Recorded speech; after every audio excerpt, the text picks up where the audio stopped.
presidente del Comité Peruano de Diseño Sismo Resistente, miembro de los comités de aislamiento sísmico y concreto armado, y a su vez también es gerente técnico de Prisma Ingenieros.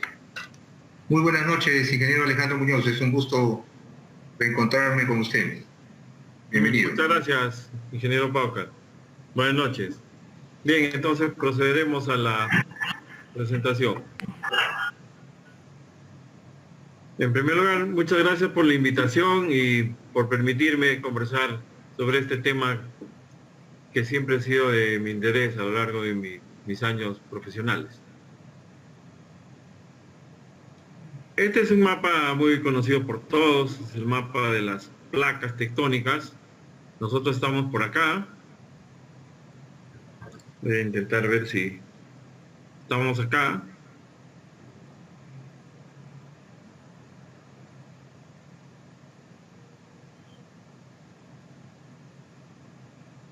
Estamos por acá.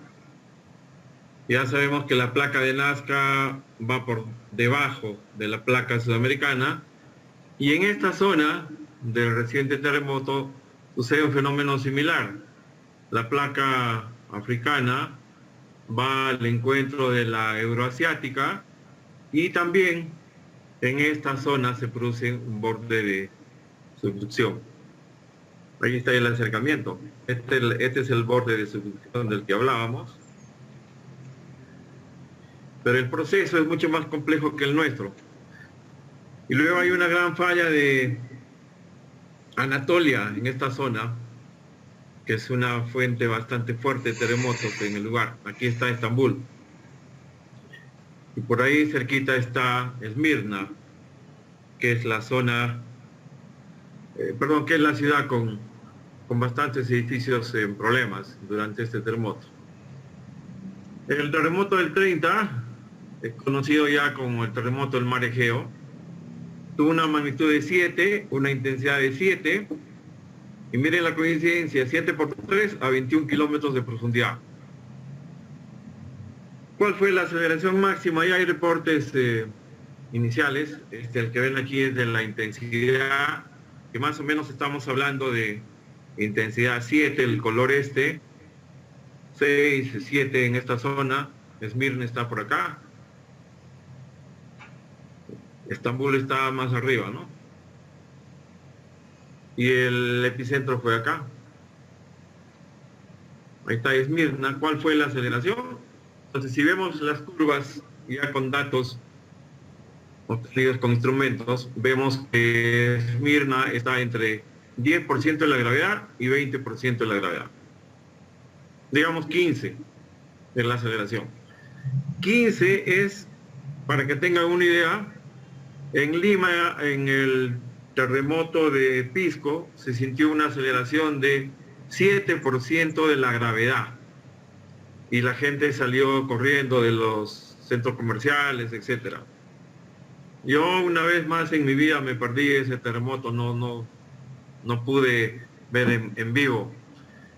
Entonces, si hablamos de que en Esmirna fue el doble de lo que se sintió acá en Pisco, estamos hablando de que es algo ya que se siente de manera importante, lo cual no significa que haya sido un terremoto importante para la ingeniería, necesariamente. Son un par de acelerogramas, es un registro con 2 acelerogramas. Como pueden ver, el valor pico anda más o menos alrededor de ese valor que estamos diciendo, ¿no? Más o menos por ahí. También acá. Es decir, en Esmirna, esta ciudad grande en Turquía, fue 0.15 de G la aceleración pico. Seguramente hay zonas donde fue más por temas de suelo, amplificación topográfica, por eso es lo que es. Y si ven el espectro, es muy parecido al de nuestros terremotos. Al fin y al cabo es un terremoto de subducción, con algunas complicaciones. El fenómeno es más complejo que en nuestro caso. Y así se sintió, ¿no?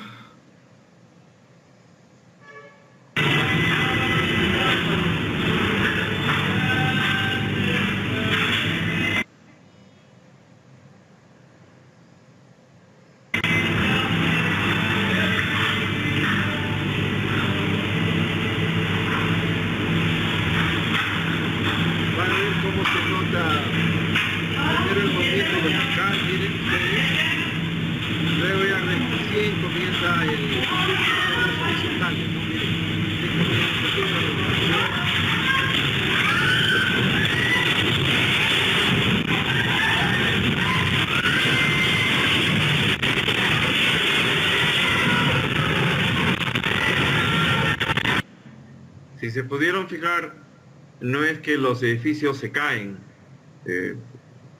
Realmente la cantidad de edificios que se caen en un terremoto grande es un 0%, lo cual no significa que no hay edificios que se caen. Sí los hay, pero son poquísimos.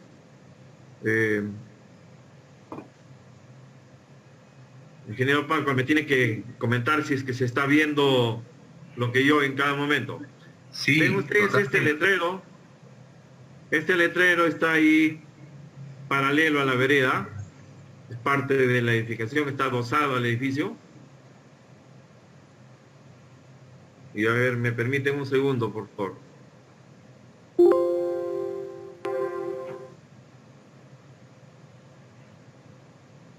Y ahora sí, ojo con el letrero.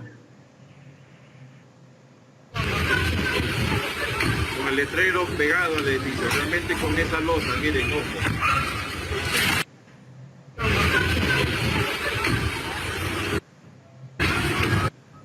Ahí todavía, ahí sigue, vamos a ver. Miren cómo ya se está inclinando el edificio. Sí.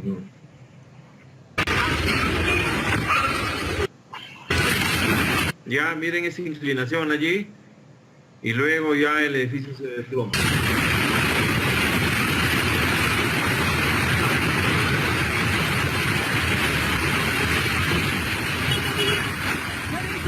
Entonces, es un edificio en esquina. Realmente los problemas de torsión y de piso blando son los causantes del mayor número de colapsos. Se ve claramente que algún eje de fachada falla y luego viene la inclinación y luego el desplome hacia adelante. Estos son otros edificios seriamente dañados. El edificio de la derecha pueden ver que allí está apuntalado, entre comillas, para evitar su colapso. No sé cuán efectivo sea lo que se está viendo allí, pero sí, esa fue la intención. Más, bueno, otro acercamiento del mismo edificio, pueden darse cuenta que el segundo piso en esta zona ha desaparecido. Más edificios colapsados, miren ese panqueque de losas, una losa sobre otra losa, sobre otra losa. Y también ha habido varios edificios con daño fuerte o algunos colapsos en edificios bajos, ¿no? Es muy prematuro saber cuántos edificios son los colapsados, pero si recuerdan la foto de Estambul, de la ciudad, después del terremoto sería la misma foto básicamente. Es decir, no es que después de un terremoto una ciudad grande queda como las ciudades europeas después de los bombardeos germanos. No es así. Son unos cuantos edificios que se desploman en terremotos grandes. Ahora, lo que causa extrañeza es que lo que se está viendo haya sucedido con una aceleración tan baja. Una aceleración que para los códigos internacionales todo debería estar elástico, sin daño, en un terremoto de 0.15. Para nuestro país eso traducido se llaman los sismos frecuentes y andan alrededor de 0.2 G. También de paso recordemos que en un país los terremotos que nos han fastidiado, en el caso de Lima, han sido terremotos que han llegado a 0.2 G. Entonces, con excepción del terremoto de 1746, todos los demás han sido pequeñitos. Y realmente no sabemos cómo es que nos podría ir en un gran terremoto a todas nuestras edificaciones. Bueno, y Estambul, que está más al norte, no sé en este momento si se han producido daños o colapsos de edificaciones. Al parecer no. Esa maravilla de la arquitectura ya hasta varios siglos sin problema por terremotos grandes, ¿no? Estos son los códigos sísmicos de Turquía. Desde el 40 ya tenían código y luego estamos hablando de que en nuestro país el primer código comenzó, un segundo,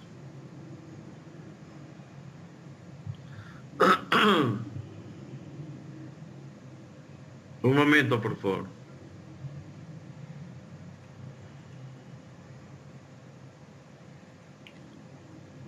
En nuestro país comenzó por acá el primer código, que no era un código obligatorio, era recopilación, no una recopilación, perdón, una lista de sugerencias que se debían atender del 63, escritas por el recordado ingeniero Julio Coroiba. Y luego nuestro primer código sísmico ya con carácter de obligatorio aparece por acá, en el 77, ¿no? Y el último código vigente en Turquía es el del 2018.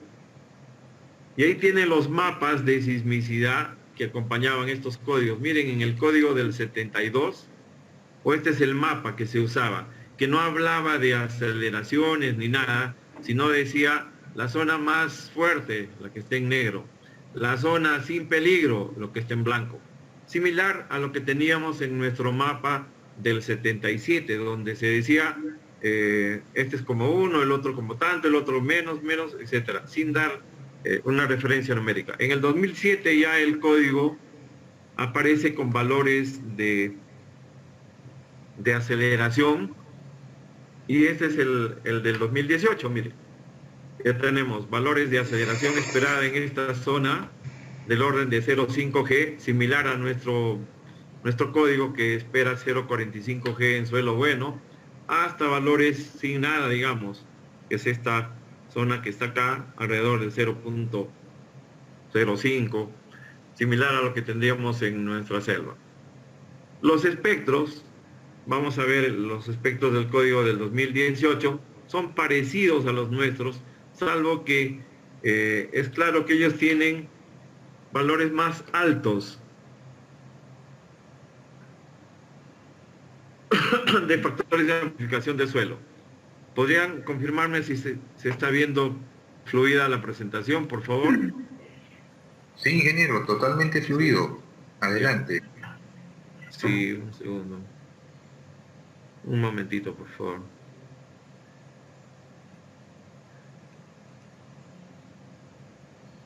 No veo el...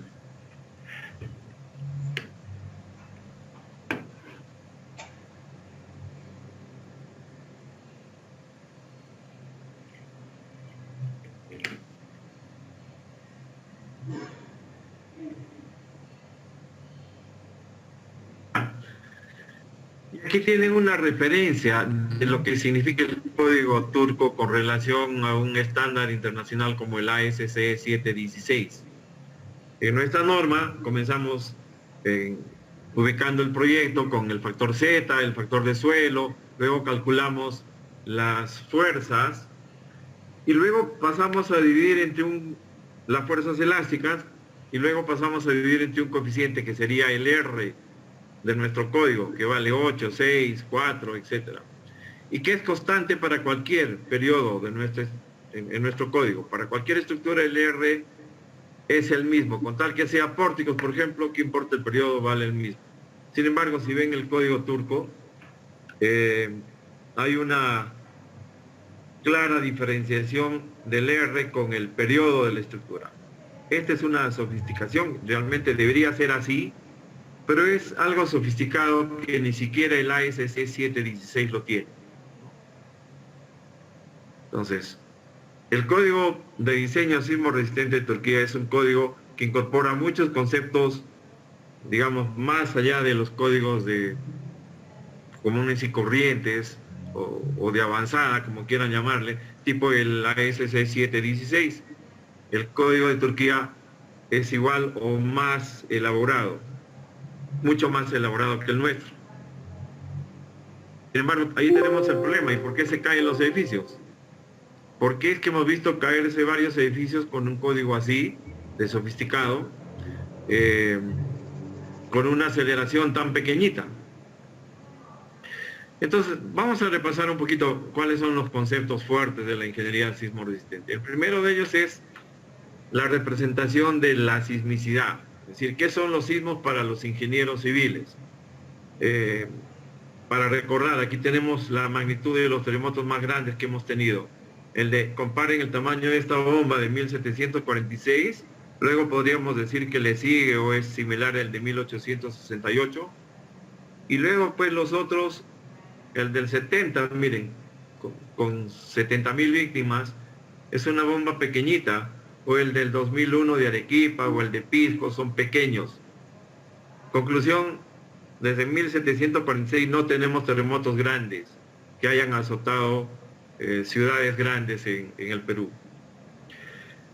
Si nos fijamos en la intensidad, también es una medida que se acerca un poco más a la ingeniería, pero con esos valores de intensidad no podemos diseñar nada. No es parte del protocolo de diseño. Si le echamos un vistazo a los tsunamis, el de 1746, 15 metros, el de Tacna, 20 metros, el de Ancash, casi nada, ¿no? Es una muestra más de que no tenemos terremotos fuertes en los últimos años, en las últimas centurias. Lo que sí, bueno, pues la ingeniería tenía que hacer algo para diferenciar la sismicidad. Y en estas recomendaciones del 63, surge la idea de decir, bueno, Arequipa es la zona con mayor sismicidad. Y luego le sigue, ¿quién? Le sigue, bueno, todo en una sola mancha amarilla, Pisco, igual que Lima, igual que Cajamarca, igual que Amazonas, igual que una parte de Madre de Dios. Como que no tiene mucho sentido con la perspectiva nuestra actual. Sin embargo, esa era la ingeniería de esos años. Y el código del 63 no era obligatorio, ¿no? Mucho recuerdo el comentario que hacía el ingeniero Julio Coroiva, que decía, en esa época se cobraba un precio por diseño con sismo y otro precio más barato para diseño sin sismo. Era la verdad, era la práctica profesional de esos años.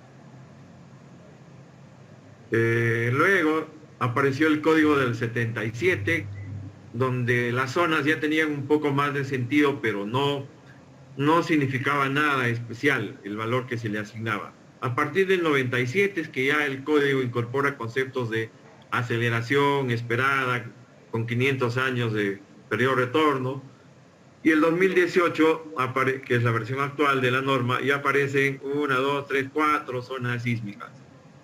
Les comento que en nuestros vecinos del sur, en donde para nosotros es la zona 1 y la zona 2 hacia abajo, perdón, la zona 4 y la zona 3, los de mayor sismicidad aquí en la costa y parte de la sierra, hacia abajo está Chile, y esos en esa franja tienen 4 zonas.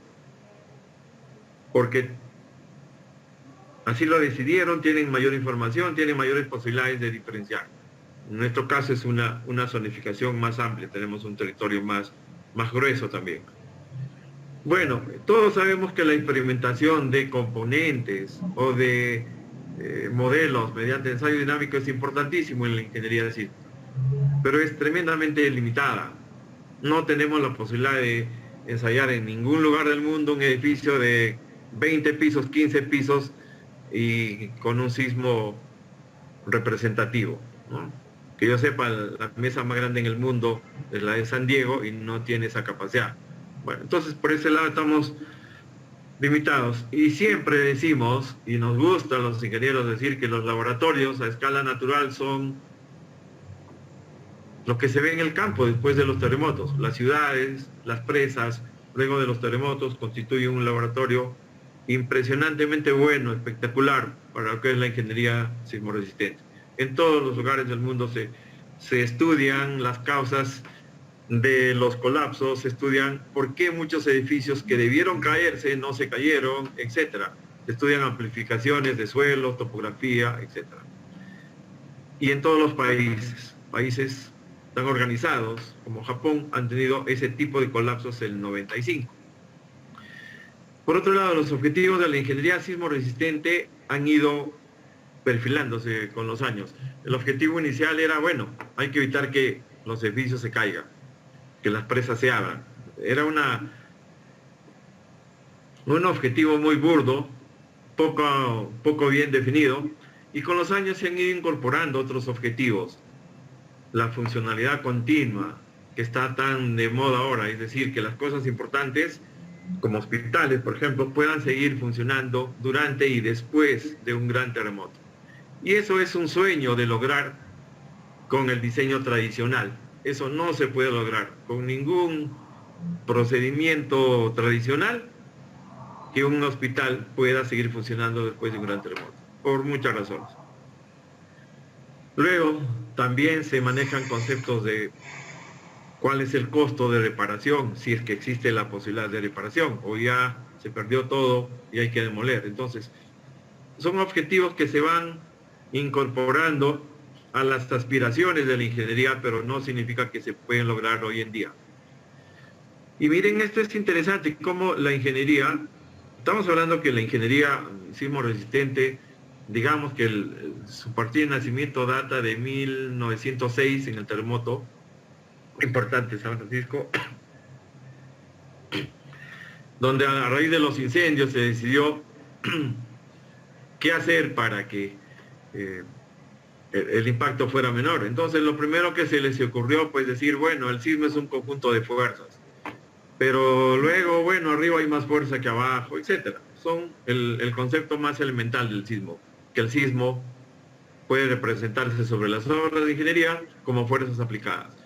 Luego vino una etapa que hasta ahora es útil, que tiene que ver con la dinámica de las estructuras y básicamente con la ley de Newton, que dice que si sé las aceleraciones y las masas, puedo saber las fuerzas que van actuando a lo largo del terremoto. Aló. Sin embargo, esto es bastante Aló. útil y referencial Sí. para terremotos Habla. leves, donde todo se comporta elásticamente, y entonces hay que diferenciar de qué fuerza estamos hablando.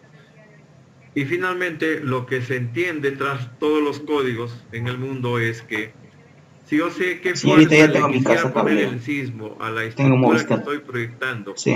para que se comporte No, elásticamente, es un trío. yo le digo al sismo, no, señor sismo, yo te voy a dar la cuarta parte, la quinta parte, Lo que pasa que ya tengo y está a nombre de otra persona. una Lo división que pasa muy que otra simple entre un vez R, mi hermana es la que y obtengo paga, la entonces fuerza de diseño. Esta es ya la fuerza no quiero otro nominal. servicio. Pero como se ve en el gráfico, sucede que esa fuerza nominal no es la que resiste la estructura en el rango elástico, sino digamos que más o menos es como que el doble. Sí, pero lo que pasa es que yo no vivo acá. Porque cuando viene el sismo No vivo acá. No estoy en forma permanente, no estoy interesado por el momento. Encuentra una fracción pequeña en la carga viva. Entonces todo lo demás se lo transfiere al sismo para entregarlo al sismo, y entonces la resistencia de la estructura resulta ser, digamos en términos simples, el doble de la que uno diseña. Recuerden que cuando uno hace un análisis sísmico con las fuerzas de diseño, obtiene un desplazamiento de diseño y luego por algunos procedimientos uno camina y dice, este debería ser el desplazamiento de lance. La ingeniería tiene que ir viendo cómo van sus procedimientos con relación a lo que se ve en el campo. Entonces, voy a contarles un poquito de cómo es que nos va en la predicción de este problema tan complejo. ¿Qué le pasará al edificio? ¿Colapsará? ¿No colapsará? ¿Se quedará reparable? ¿Se comportará elásticamente? Etcétera. Entonces, también hay intenciones de predecir hasta la relación entre el número de viviendas o unidades de vivienda destruidas y los fallecidos. Miren, hasta ahí va el interés de la ciencia. Y recuerdo mucho en el terremoto de Pisco que parecía que a la gente de fuera que nos miraba en ese momento le parecía una cosa extrañísima que con 76.000 viviendas destruidas solamente hubieran alrededor de 600, 700 fallecidos. No entraba dentro de sus ecuaciones de predicción. Pues es obvio, toda la gente estaba en la puerta de su casa al momento del terremoto y no le costó mucho escaparse hacia la calle mientras su casa se caía. Entonces, en predicción de este tipo como que vamos muy mal. Si quisiéramos apostar por algo tan simple, el próximo terremoto, ¿qué duración va a tener? También miren qué mal nos iría. Miren lo variable que es. Huaraz, Lima, un poquito más grande. México, bastante más grande. Y el de Pisco, 160 segundos de movimiento. Si pudiéramos hacer una apuesta, seguro que perderíamos. ¿Cuál es la duración del siguiente terremoto importante? Seguro que no lo haríamos. Y hay situaciones inesperadas. Tenemos un código que dice los edificios altos tienen aceleraciones muy bajas. Sin embargo, con relación a lo que se vio para edificios altos, como el que ven acá, edificios altos, en el terremoto de Pisco, se vieron aceleraciones muy grandes que dañaron mucha tabiquería en los edificios altos en Lima. debido a la distancia, al epicentro, etcétera, las razones que fueran. Sin embargo, fue algo inesperado para la ingeniería en este momento, ¿no? Es decir, desde el punto de vista de Lima, no debieron producirse estas aceleraciones altas. A pesar que se sintió en el suelo 7% de la gravedad, estos edificios amplificaron mucho con relación a lo que se pensaba o se piensa hasta ahora, porque no se ha cambiado el código. Pero podríamos decir, bueno, todo en la naturaleza es variable, mejor vamos a hacer predicciones incorporando la variabilidad del fenómeno.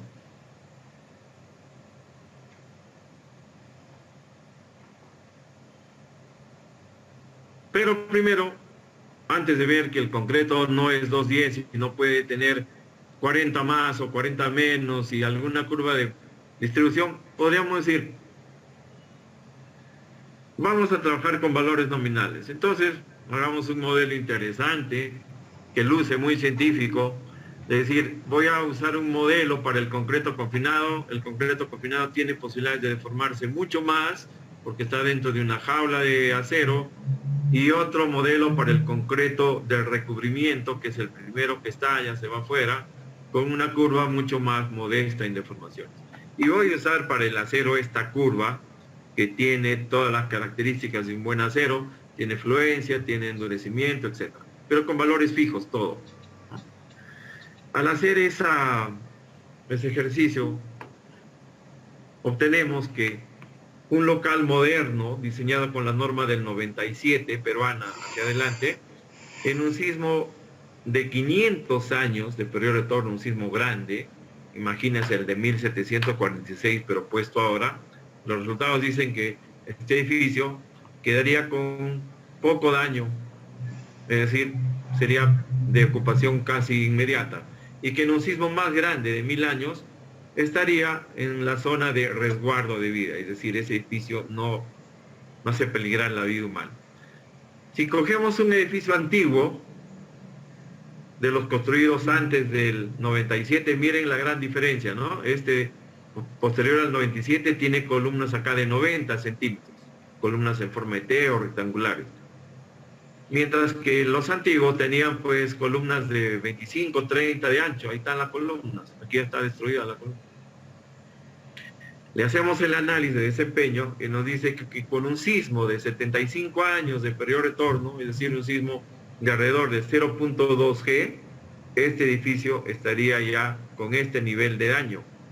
Es decir, estaría seguro, pero ya como que iniciando a caerse. Y en un sismo más grande, de 500 años, digamos como el de 1746, el edificio colapsaría. O como acercándose a algunas zonas en el terremoto de Pisco, zonas con bastante aceleración por amplificación, estos ya deberían haberse caído, ¿no? Entonces, la conclusión de este estudio con valores nominales es que en las zonas fuertes del terremoto de Pisco, con valores cercanos a 0.4 G, este edificio educativo debería haber quedado intacto y este edificio educativo antiguo debería haber colapsado. ¿Y qué es lo que sucedió? Ahora vamos a incorporar en la predicción la variabilidad de los materiales.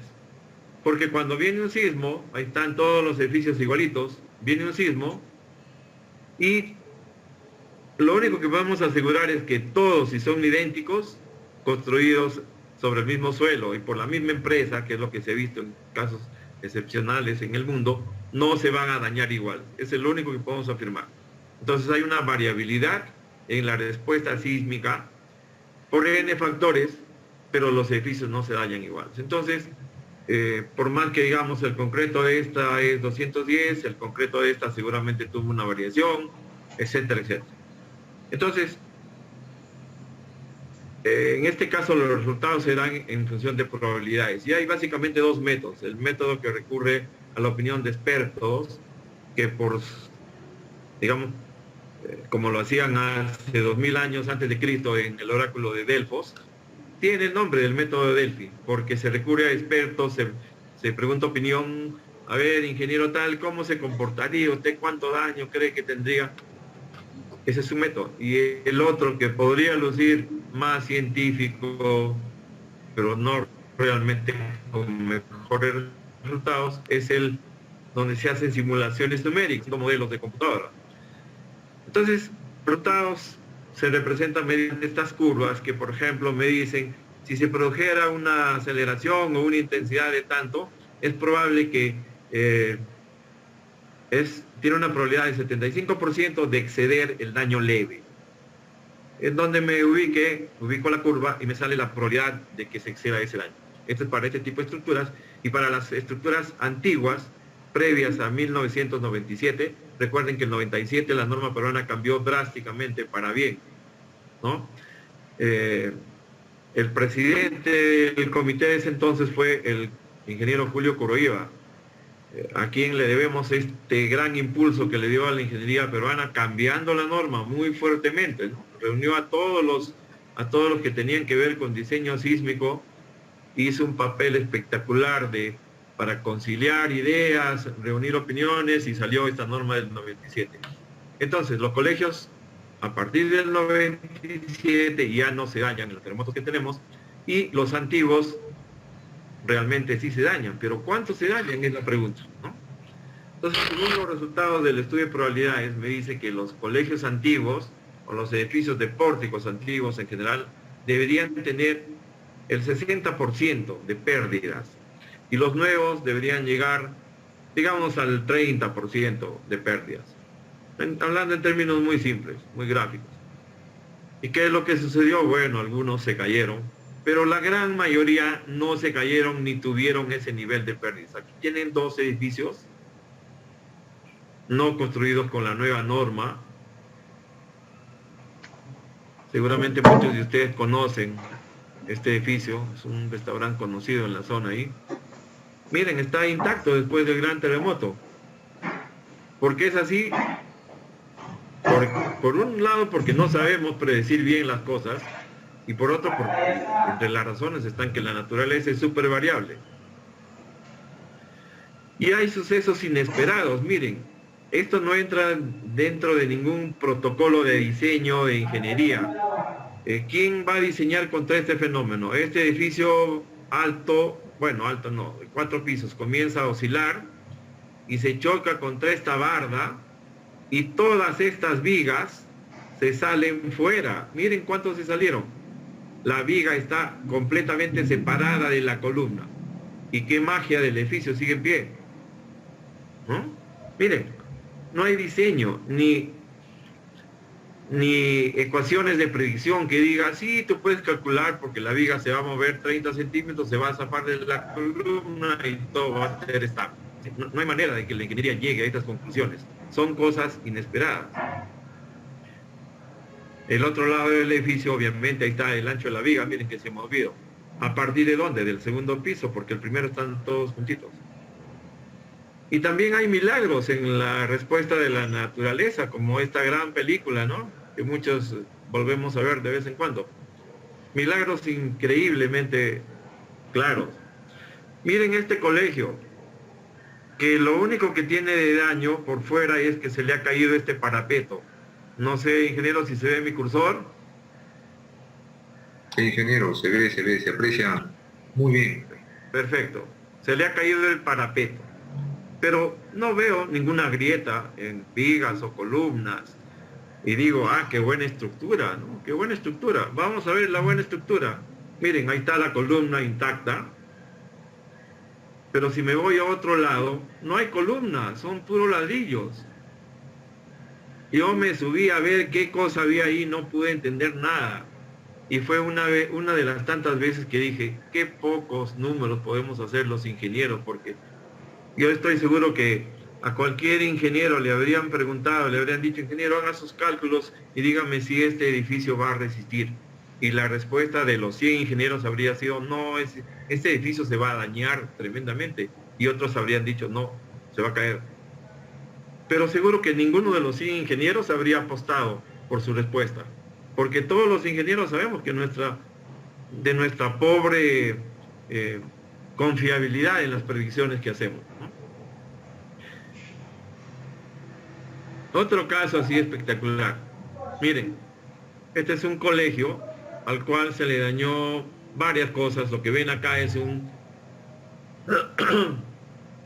tabique que se ha caído por fuerzas perpendiculares a su plano. El tabique se ha caído, pero hay una columna. Miren esta columna, está cargando esta viga y está cargando esta viga, y como quiera que esté el sentido del techo, al final la carga del techo, sea por esta viga o por la otra, está llegando a la columna, ¿no?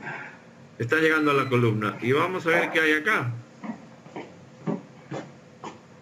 Si analizamos esta columna, miren el detalle de esta maravillosa columna, cómo ha quedado. Concreto, ya no hay. Y varillas, pandeadas. Entonces, si cualquier profesor de concreto dijera a sus alumnos, calcúlame el phi-PN de esta columna, todos simplemente dirían 0, porque no hay concreto y el acero está pandeado. Entonces sumo la contribución del concreto 0, más el 0 del acero, 0 más 0, 0. Sin embargo, la naturaleza nos dice, oye ingeniero, no sabes ni sumar, porque mira, ahí está la verdad, ahí está la prueba. Esa columna sigue cargando y sus buenas toneladas. Miren, así es la naturaleza. Entonces, gracias a los sucesos inesperados y a los milagros inesperados, tenemos que reconocer de que hay una gran variabilidad que excede largamente nuestras predicciones en ingeniería sismo resistente, ¿no? Y yo tengo una clase que me gusta mucho hacerla, donde tenemos los ingenieros que aceptar que 0.5 es igual a 1 y que 1 es igual a 2. Y con eso seguimos viviendo, porque si no, no haríamos nada, ¿no? Pero en algún momento es parte de la formación que tenemos que recibir los ingenieros, ver que las cosas son tan variables que no hay ningún código en el mundo que me garantice que sí se va a comportar así o así. No, eso no existe. Muy bien. Entonces, las predicciones de ingeniería son pobres y generalmente pesimistas, ¿no? Los ingenieros decimos, se va a caer y no se cae. O se va a dañar mucho y no se daña. Pero lo que sí es cierto es que cuando cumplimos los protocolos de ingeniería, generalmente conseguimos edificios resistentes a terremotos. Eso sí es cierto. Y eso se lo ve pues en terremotos grandes y edificios robustos como los que ven acá, no hay daño. Bueno, también quería comentarles rapidísimo algunos temas que se están estudiando en el actual comité, para ver la posibilidad de hacer variaciones en la norma. ¿Para cuándo será eso? Para el 2020, ojalá con suerte 2021. Como parte de la filosofía dice evitar pérdidas de vida, asegurar la continuidad de los servicios, etc. Y la filosofía es una declaración de aspiraciones, y por lo tanto todas las normas en el mundo usan el mismo estilo. La estructura no debería colapsar en sismos severos. No hay norma que diga la estructura no debe colapsar. También las normas dicen la estructura debería soportar sismos moderados con daño reparable. No dice no debe soportar, porque sabemos de la pobre calidad de predicción que tenemos, y no hay norma pues que diga que use el modo imperativo en vez de este modo elegante que tenemos para reconocer nuestras limitaciones. Y eso seguramente va a seguir así. Es decir, a nadie, en ningún comité creo del mundo, se le va a ocurrir revisar esto, porque eso es el estado de conocimiento que se tiene hoy en día.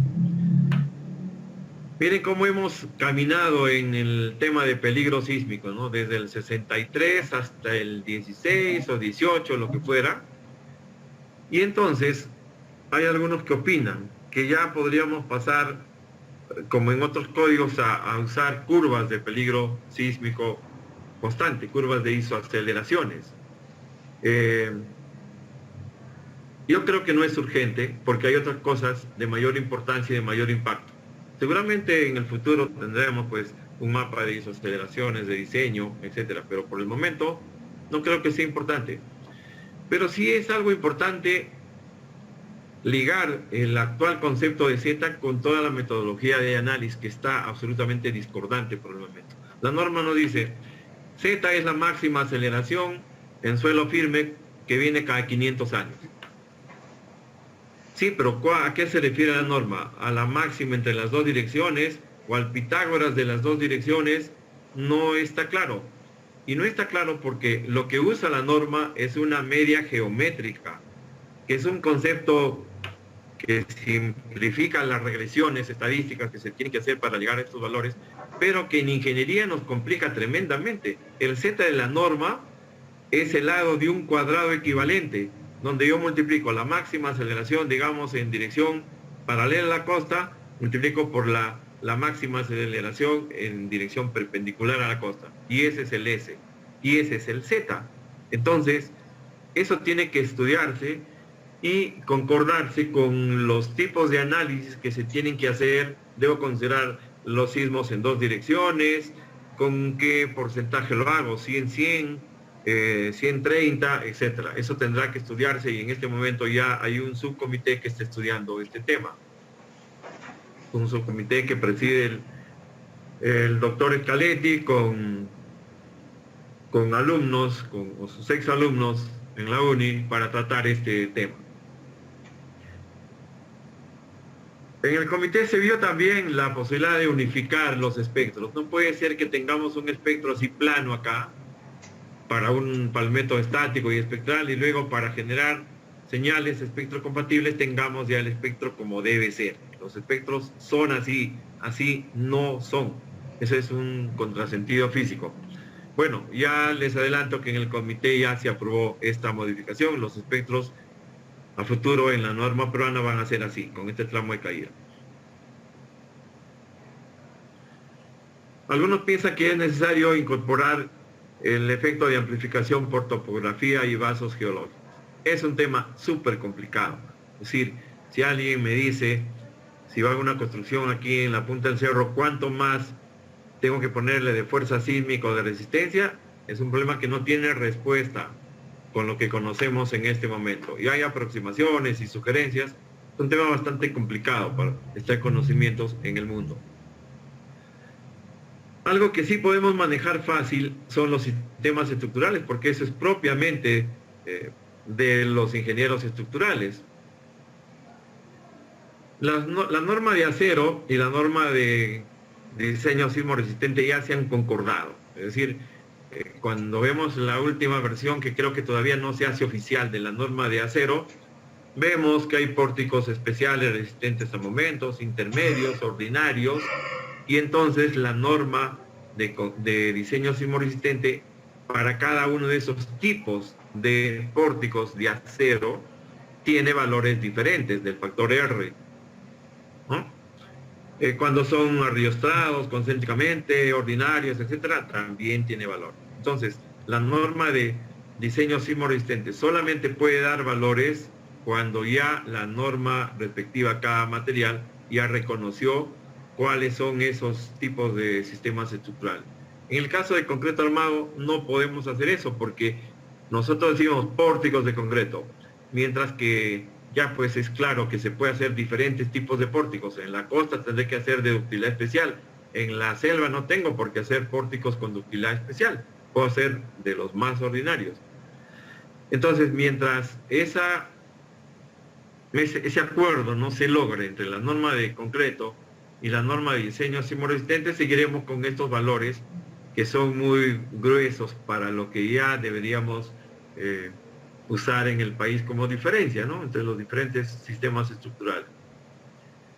Por ejemplo, podríamos decir, mira, por lo menos usemos pórticos ordinarios y especiales de concreto armado, o pórticos especiales y intermedios, igual para muros, y luego con eso podríamos ya ampliar nuestra tabla de Rs sin tener, digamos, complicaciones con temas de sismicidad, de factor de zona, cosas ajenas a la ingeniería estructural misma, porque esto solamente depende del diseño.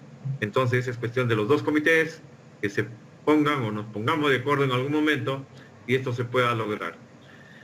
Miren, todos sabemos que la resistencia, la rigidez y la ductilidad son atributos importantísimos que me garantizan el buen desempeño o que pretenden garantizarme el buen desempeño de un edificio durante un terremoto. Y eso lo tenemos que asociar a la importancia. En nuestro código, ¿qué dice? Si tienes un edificio importante Entonces ponle más resistencia. ¿Y cuál es el mecanismo? Bueno, multiplica por U 1.5, por ejemplo. Y también dale más rigidez. ¿Y cómo le doy más rigidez?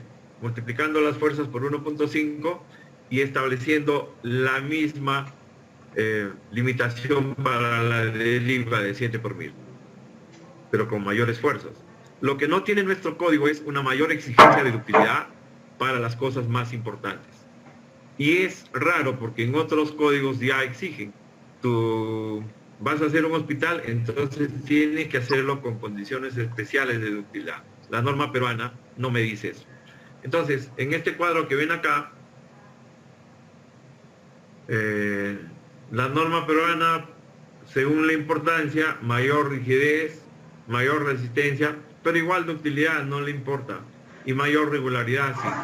En el mundo hay otras normas, por ejemplo como el ASC 7, vigente 16, que también exigen mayor ductilidad para las cosas más importantes, a pesar que no exigen mayor rigidez. Bueno, alguien podría decir, es que en la partida de la ingeniería sismorresistente peruana está por el lado de la rigidez y no tanto por la ductilidad. Es cierto, son opiniones, pero nadie las ha corroborado. Todo lo que se hace en ingeniería de diseño sismorresistente es seguir un protocolo que no ha sido corroborado por nadie. Eso es la verdad.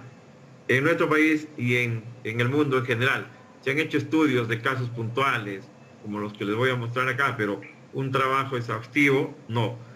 Pero tenemos la gran ventaja de que todas las suposiciones a la hora de los terremotos se validan o se descartan.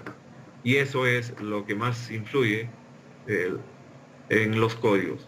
Entonces tendríamos que inventarnos en el código peruano lo que tienen otros códigos, hablar de la categoría sísmica, que es una mezcla de importancia y el peligro, y luego dar algunas recomendaciones específicamente de acuerdo a la importancia sísmica, que es un concepto que todavía no existe en nuestra norma. Y bueno, ¿por qué es importante saber cuánto se va a desplazar nuestro edificio? En primer lugar, para controlar el daño. En segundo lugar, para separarnos adecuadamente de los edificios. Y tercero, para el momento de diseñar, para saber cuál es la longitud que va a estar en problemas, para saber qué cosa vamos a combinar, etcétera, en el caso de placa. Sucede que los procedimientos de cálculo de desplazamientos en el mundo más o menos siguen este esquema. ¿Qué dice este esquema? Dice, para que puedas usar tus programas de análisis elástico como el SAP, el ETAPS, divide el sismo entre R para que sea un sismo más pequeñito y puedas saber cuánto se desplaza tu edificio con ese sismo más chiquitito. Y luego, si tú quieres saber cuánto tendría de desplazamiento en el sismo más grande sin reducir en nada, multiplica por este factor C sub D mágico. C sub D es el nombre que le dan a los códigos americanos, que en nuestro caso es 0.75R o 0.85R. ¿No? Lo cierto es que hacemos un análisis elástico y luego pasamos al mundo inelástico a través de este coeficiente C sub D. Entonces, bajamos el sismo hasta acá, ponemos las fuerzas sobre el edificio, obtenemos este desplazamiento, y este desplazamiento, que le voy a llamar acá desplazamiento de diseño, es decir, lo que me sale del ETAPS, por ejemplo, lo tengo que multiplicar por 0.75R o por 0.85R y llegar a este punto. Entonces, miren, todo el gran truco, gran simplificación tremenda. Hago un análisis elástico para saber cuánto se va a desplazar mi edificio en un régimen absolutamente inelástico, con daño, con peligro de desplome, de colapso, etc. Es un portento de ingeniería esta simplificación, realmente es extraordinaria. Y obviamente validada con casos, estudios, algunos estudios muy ligeros, digamos, desde el punto de vista que no considera muchos edificios, un gran número de edificios, pero sí refrendado por la práctica, lo que sucede durante los terremotos. Entonces, también podríamos decir, mira, el R no es constante, el C sub D no puede ser constante, no puede ser 0.75 de R y tenemos que involucrar a la sobreresistencia, etc. O podríamos optar por cosas más simples, más directas, ¿no? ¿Qué pasa desde el punto de vista de diseño?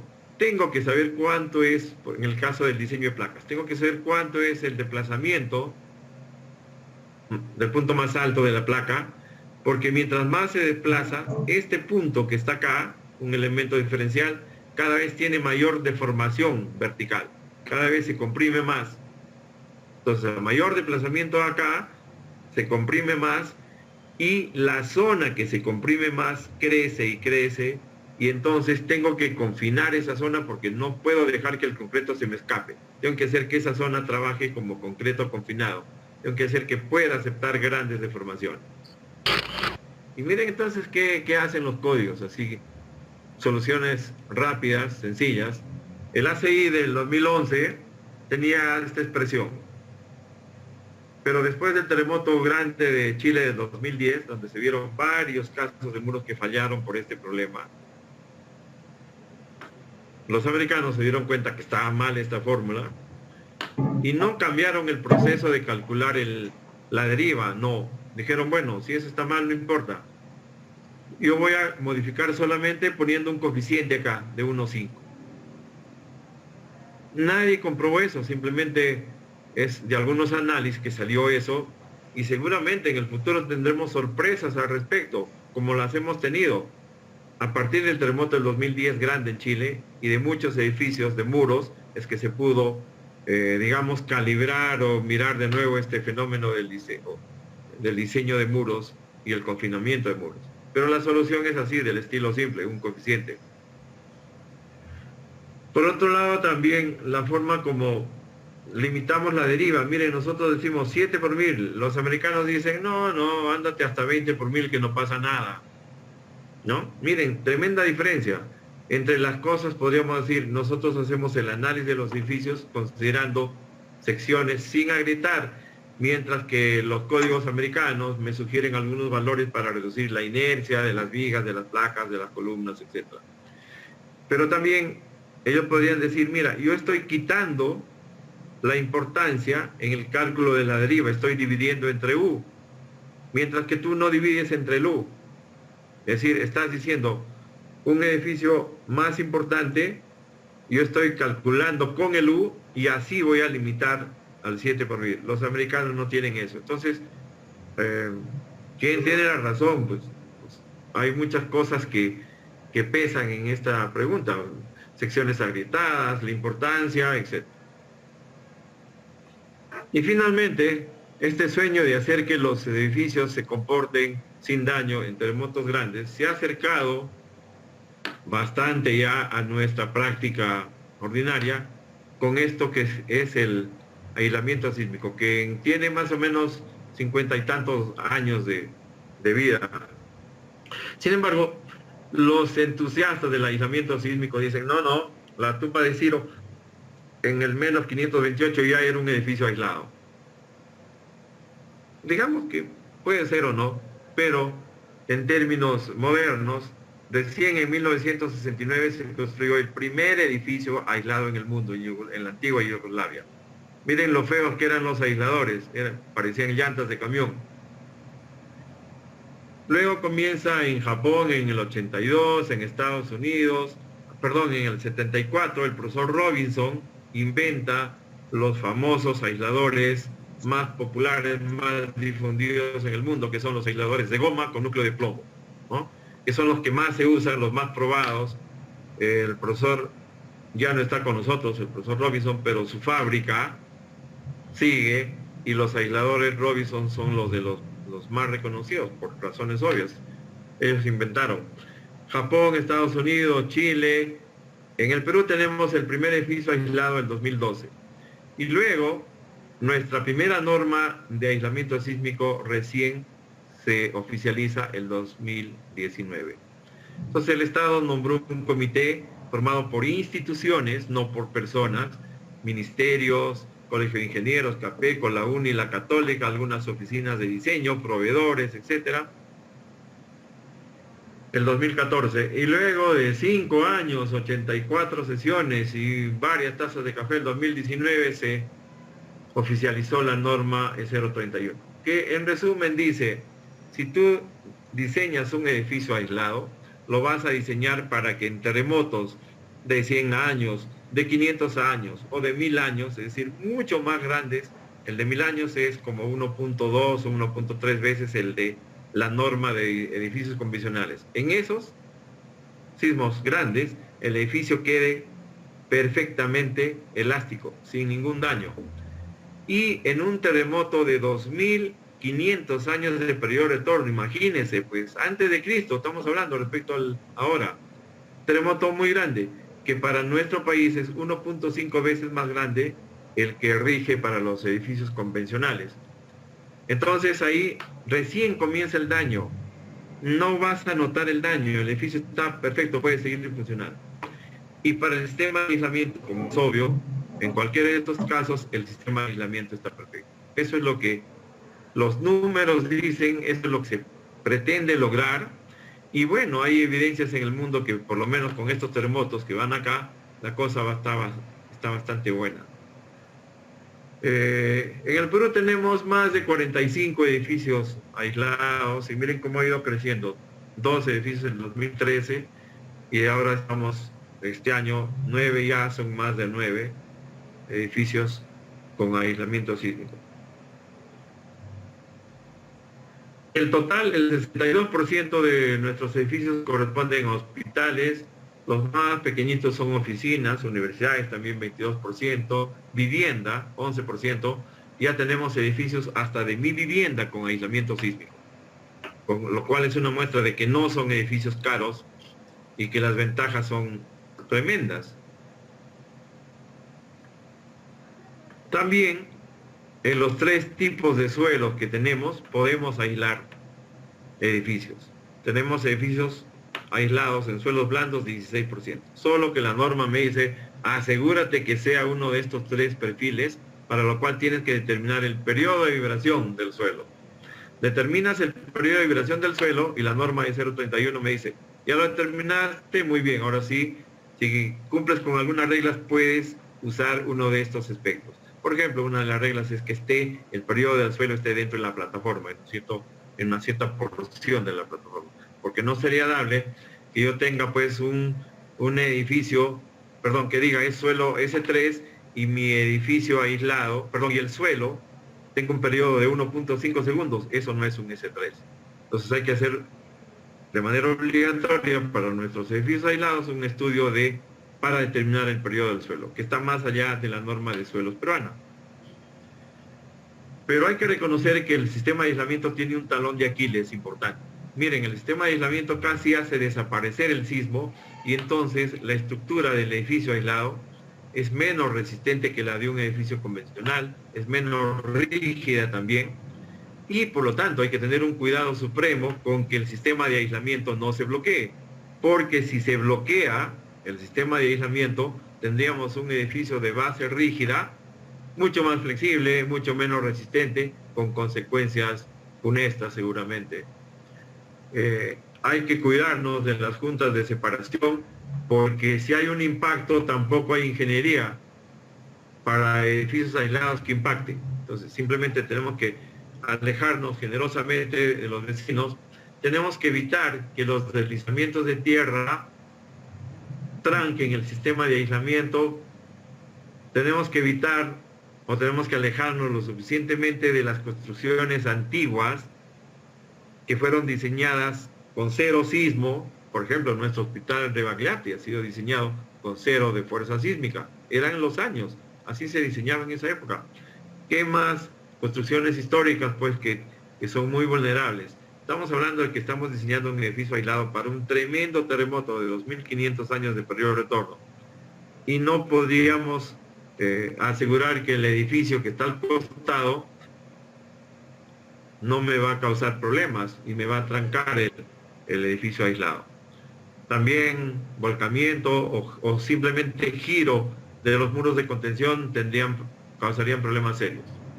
Algunos edificios aislados en el Perú, este es el edificio de la UTEC. Este edificio no podría haberse resuelto sin aislamiento. En primer lugar, porque la norma peruana es muy exigente en cuanto a regularidad para edificaciones educativas. No podría tener un pabellón así, con esta arquitectura desafiante, tan agradable, en el Perú, si es que no lo aíslo. Este es el complejo académico de la Universidad Católica. Es un aulario de 7 pisos y una biblioteca con una arquitectura súper demandante también. Miren, tremendas vigas que se tuvieron que aislar, separar de la propia estructura para no causar problemas de tracción en los dispositivos. Y esta es la biblioteca de la Facultad de Ingeniería Civil. Estas fotos me las pasó el profesor Piqué, que ahí ven en la foto, con el presidente Vizcarra, está en una visita. Es una estructura interesante, protegida, con aislamiento sísmico.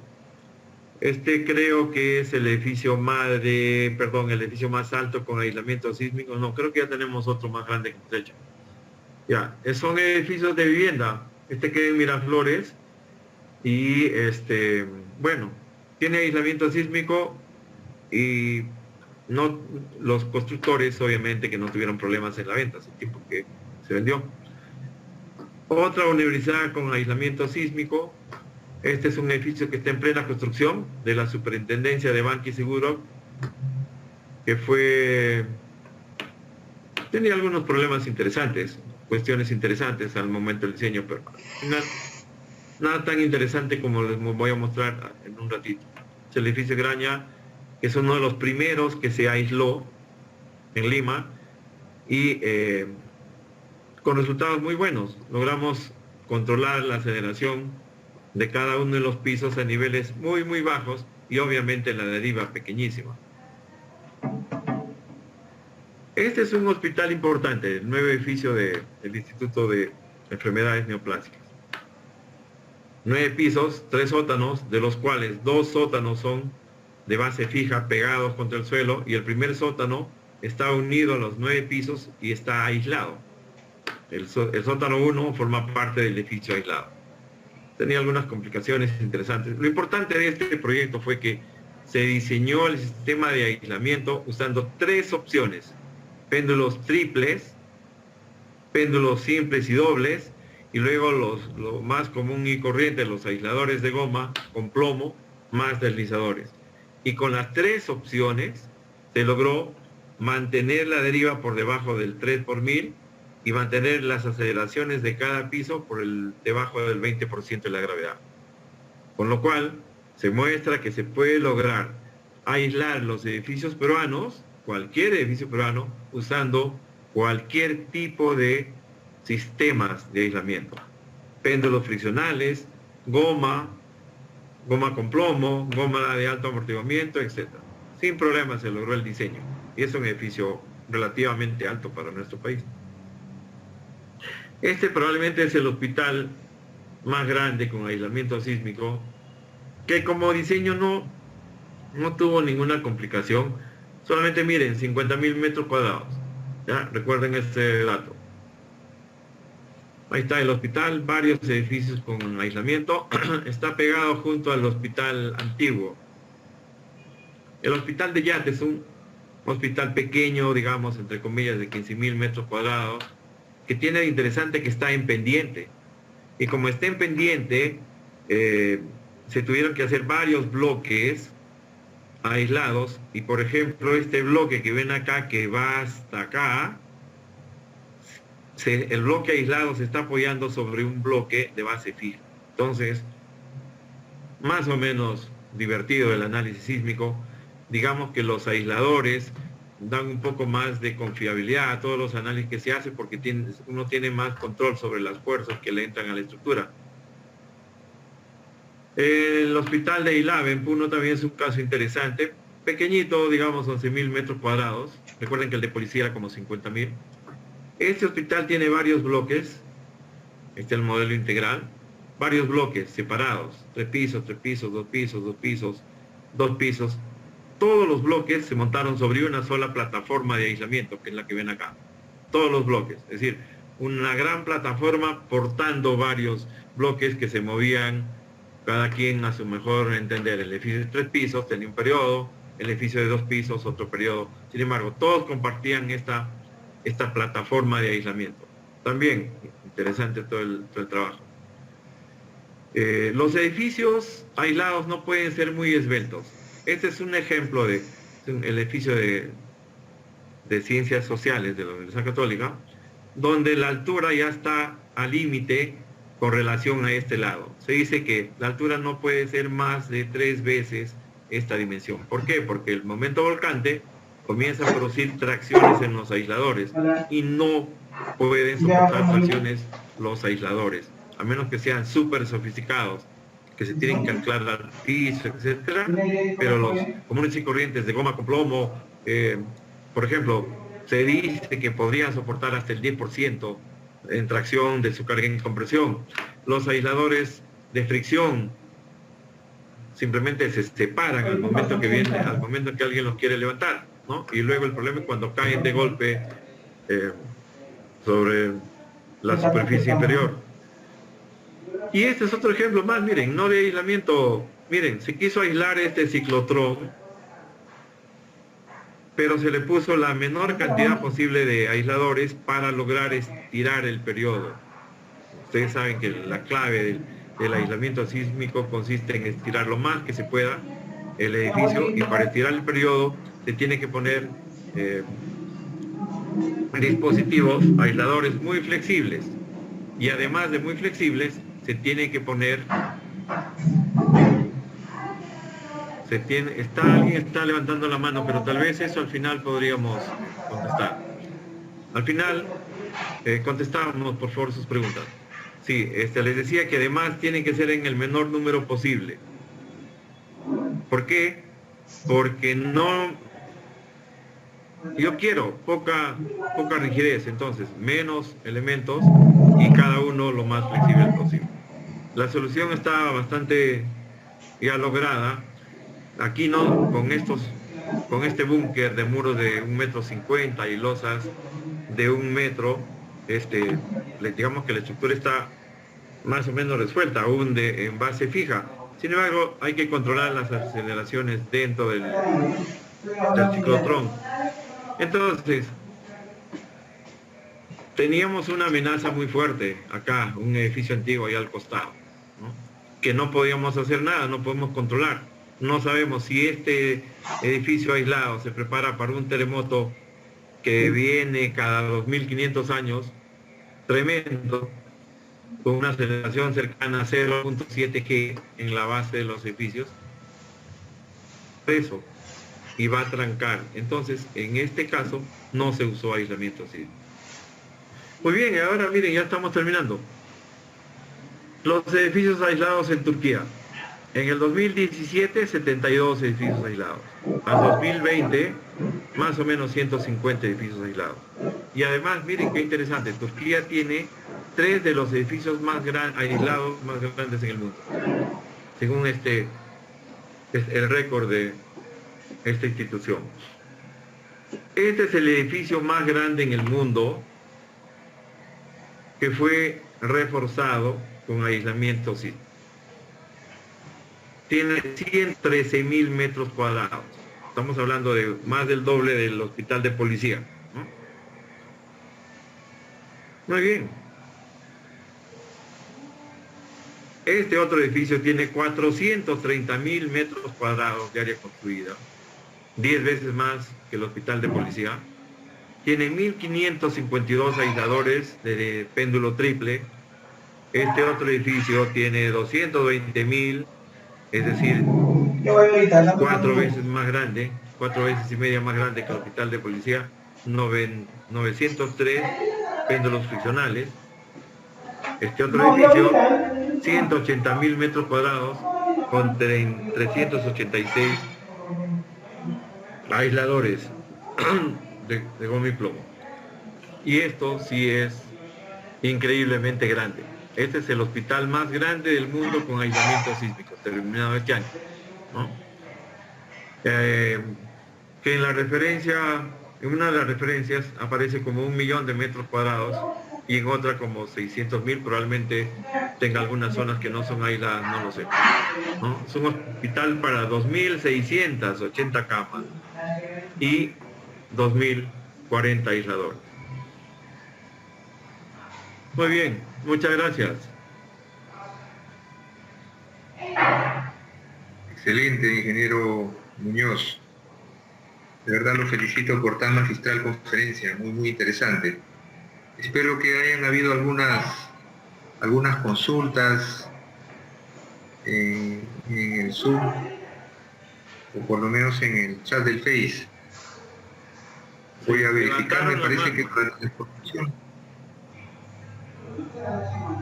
Vi que levantaron la mano, pero no sé. Sí, no. Solo me parece que alguien levantó la mano para indicar su registro, ¿no?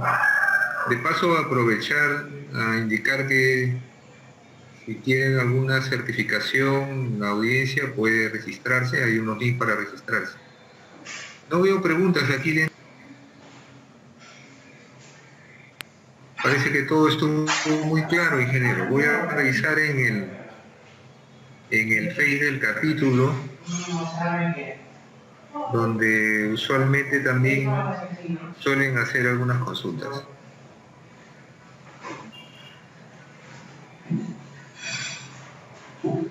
Aquí tengo una. Ajá. En el participante ingeniero Walter Condori dice solo, indica para cuántos pisos como mínimo es recomendable contar con aislamiento sísmico. Bueno, debe ser a partir de cuántos pisos debe o se recomienda usar aislamiento sísmico, ¿no? Quizá esa sea la pregunta. Ya, bueno, a ver, primero la pregunta más simple, para luego contestar la pregunta del ingeniero. La altura depende de la relación de esbeltez, es decir, hay edificios muy altos, aislados, con tal de que tengan una base muy ancha, ¿no? Lo que importa es el cociente de la altura entre la base, que no sea más de 3 o algo así. Y desde el punto de vista desde cuántos pisos se aísla, por ejemplo, los data centers son estructuras de un piso o 2 pisos, que forzosamente se aíslan porque no, los equipos que tienen dentro se descalibrarían por las aceleraciones durante un terremoto. Entonces, se opta por eso, ¿no? Se opta por aislamiento sísmico inclusive en edificios de 1 o 2 pisos. Y esos son los más complicados de aislar.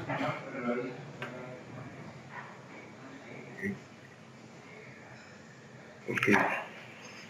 Bueno, están ya apareciendo las consultas. El ingeniero Alberto Vázquez indica, ¿puede hacerse algo con construcciones existentes para adecuarlos con aisladores? Sí, en el mundo hay varios casos, ¿no? De edificios o históricos, o como el hospital que les mostré, que se han levantado, se han puesto zapatos aislantes y la vida continúa. Pero es un trabajo muy complicado hacerlo, ¿no? Ahí la ingeniería dificultosa está en el proceso constructivo, ¿no? Cómo levantar las zapatas, cortar y ponerle aislamiento. Pero sí se ha hecho. Sí, debe ser bastante complejo, ingeniero. Sí. Pensando en toda la carga que hay. Sí, pues. En la siguiente consulta.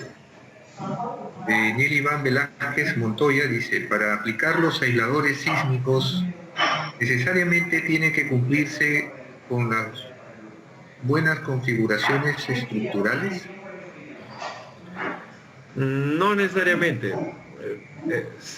Si hacemos un acto de fe y vemos lo que pasa en el mundo, el aislamiento sísmico es tan bueno que prácticamente hace desaparecer el sismo de los edificios.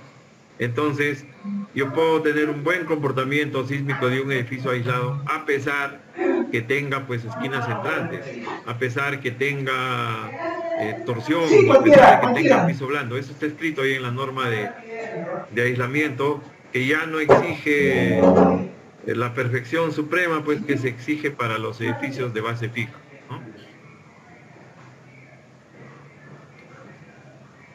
Perfecto, ingeniero. El ingeniero Juan Carlos Sánchez dice, la relación entre altura y ancho debe de tener una edificación para que no se produzcan daños estructurales. La relación de esbeltez se debe a que mientras más esbelto es el edificio, los aisladores de los extremos están expuestos a tracciones.